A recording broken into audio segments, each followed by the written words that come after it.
MMDA, kami yung PD na nag-participate dito. Actually, ang important ko na sa NCTS.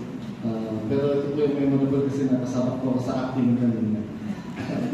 Ganun din po sa bumubuo ng UP, NCTS, dahil po lagi sila nagkaroon ng mga ganitong klaseng learnings, opportunity.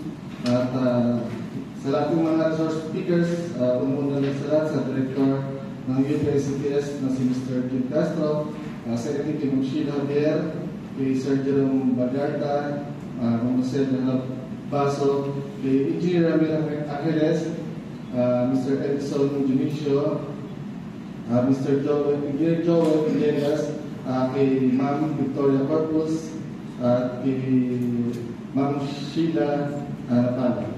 Maraming salamat po at yun nga po, kami po ay nakasay sa planning and design pero amin po namin na itong bicycle design na medyo challenging.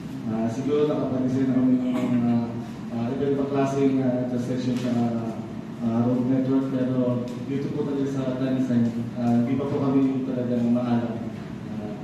Kaya po napakagandang opportunity po na ma-introduce po sa aming ahensya na sa ganun po ay may-apply namin sa aming trabaho.